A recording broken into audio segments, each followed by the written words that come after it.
Bonjour à toutes et à tous. Alors, comme vous le savez peut-être, j'ai un magnifique groupe Telegram dans lequel chaque semaine je fais des guidances énergétiques en fonction non seulement de l'astrologie de la semaine, mais aussi de ce que je ressens en fait en termes d'énergie, en termes de ce qui se passe collectivement.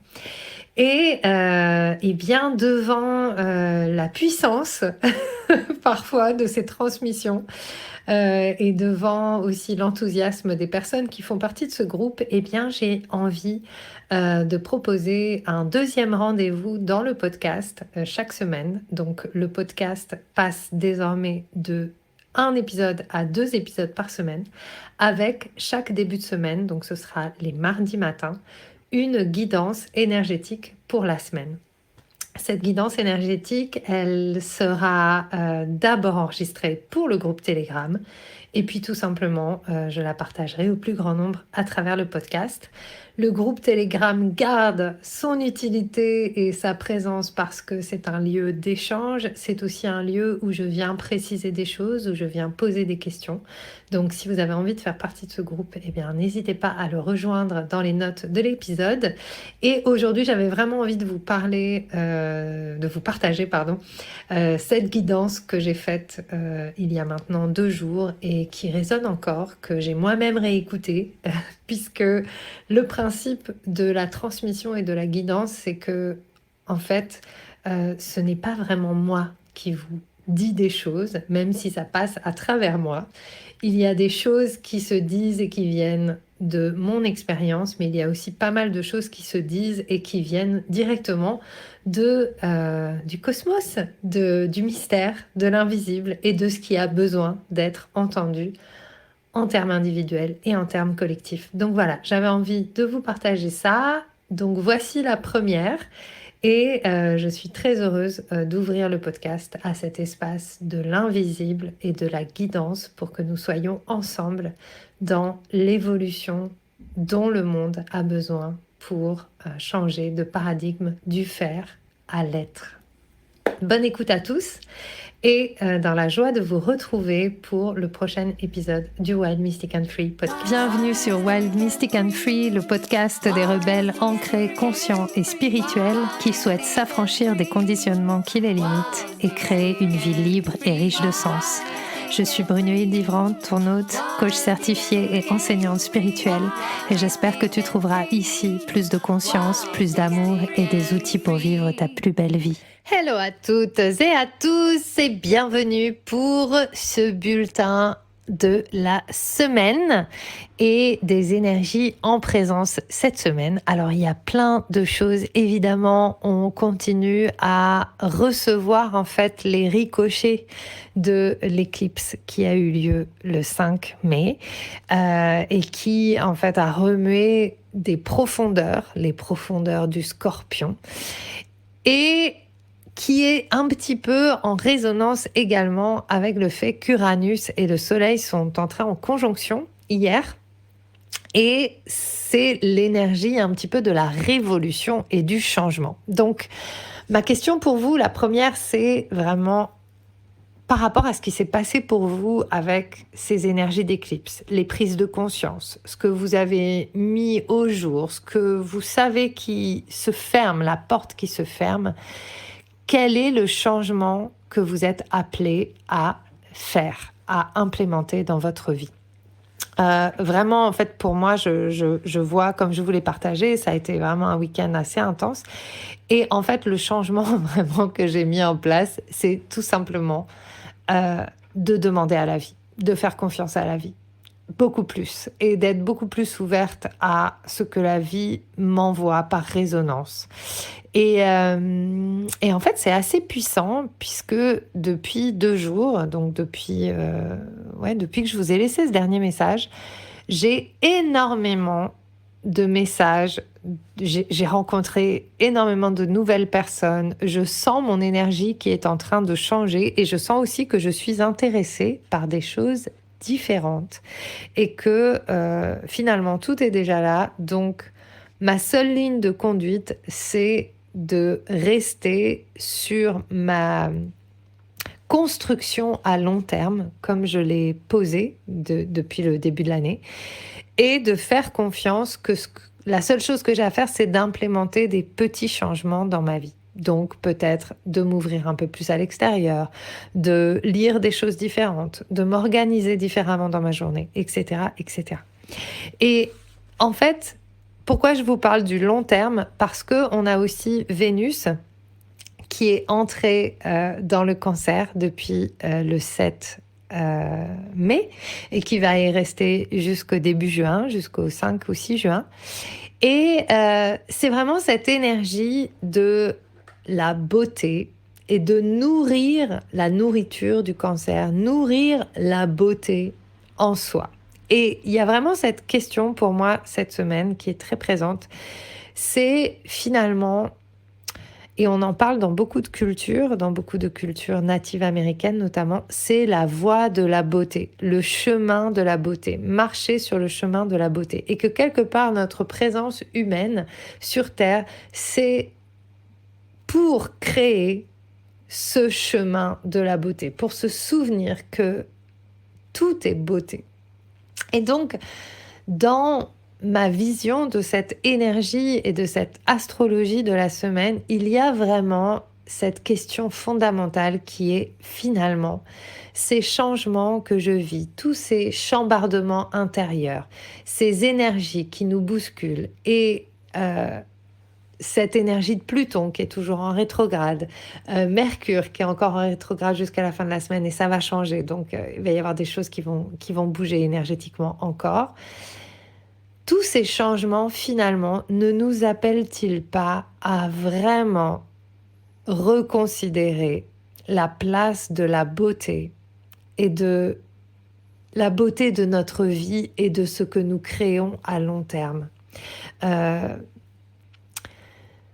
Je crois profondément que nous sommes ici pour changer la manière dont on vit cette vie. Et que nous avons aujourd'hui la possibilité de nous reconnecter à la beauté du vivant.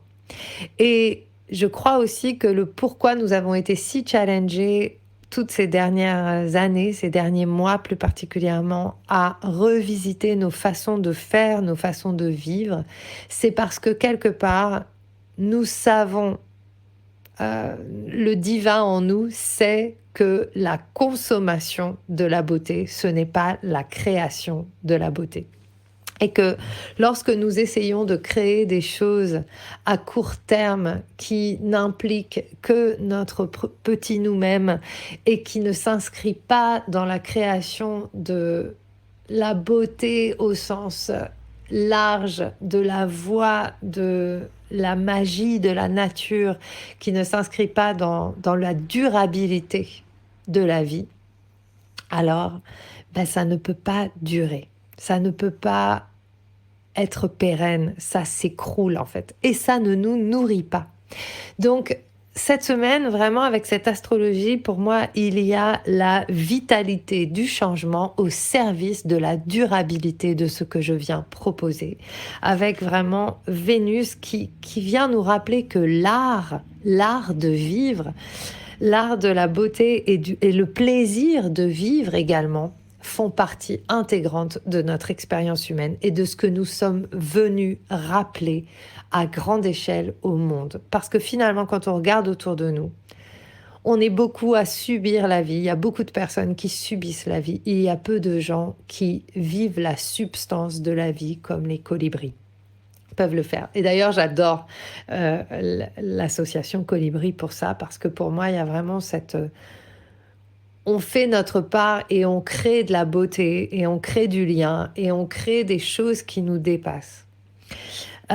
Donc, on est vraiment cette semaine sur le long terme et sur aussi cette notion de liberté qui ne peut s'inscrire que lorsque je pose le cadre de ce que je souhaite créer. Et ça, c'est vraiment quelque chose pour moi qui est fondamental.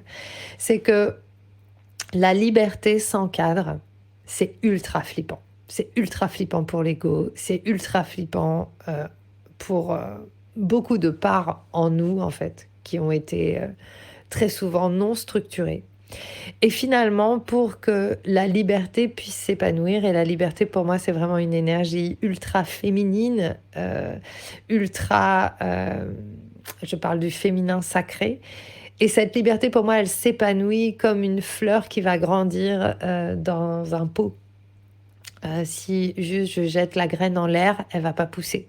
Mais si je la mets dans la terre et que je lui offre la structure de la terre et du pot pour grandir, alors elle va pousser. Puis ensuite, je vais lui mettre un tuteur pour qu'elle grandisse encore. Et puis ensuite, je vais la retransplanter dans la terre elle-même pour l'aider à pousser encore. Et finalement, nos projets à long terme, ce que nous sommes venus créer à long terme, euh, eh bien, c'est comme ces plantes qu'on est en train de faire pousser. C'est pas quelque chose sur lequel, en fait, je plante la graine et j'attends et elle va être là cet après-midi. Non. On est là pour changer des choses qui sont inscrites dans l'histoire de l'humanité depuis hyper longtemps et on est là pour changer ces codes-là. Ça va pas se faire en un claquement de doigts. Par contre, ça peut se faire instantanément, énergétiquement, si on soutient l'énergie de la création et si on soutient nos projets à long terme. Et en fait, pour moi, il y a vraiment cette idée d'engagement. Dans quoi est-ce que je suis véritablement engagée sur le long terme et qui va permettre ma totale liberté? Et ça, c'est vraiment une erreur que j'ai fait ces dernières années, c'est que finalement, je vivais ma liberté, mais un peu sans cadre, et du coup, j'avais pas l'ancrage de l'engagement véritable. Alors, je me suis engagée dans mes actions, bien sûr. J'ai été de tous les fronts, vous m'avez vu partout. Ok, j'étais engagée. Mais l'engagement, il est beaucoup plus intérieur qu'extérieur. Donc, cet engagement pour la vie, il ne peut venir que de l'engagement que j'ai pour moi-même, pour mon intégrité, pour ma croissance, pour ma maturité, pour ma santé, pour la beauté, pour la terre, pour l'humanité, mon humanité et celle du collectif en émergence. Donc voilà, la question de cette semaine, c'est dans quoi est-ce que je suis engagée et qui va me permettre de vivre la beauté de mon existence sur le long terme. Franchement, en même temps que je vous dis ça, j'ai vraiment envie de vous dire, finalement, ça ne sert à rien de s'engager dans des trucs qui vont nous faire vivre une vie moche, tout simplement. Non, mais c'est vrai. À quoi ça sert? En fait, on est là vraiment pour changer de vibe, pour proposer autre chose. Donc, voilà, je pense que c'est important aussi cette semaine de refuser ce qui ne nourrit pas cela.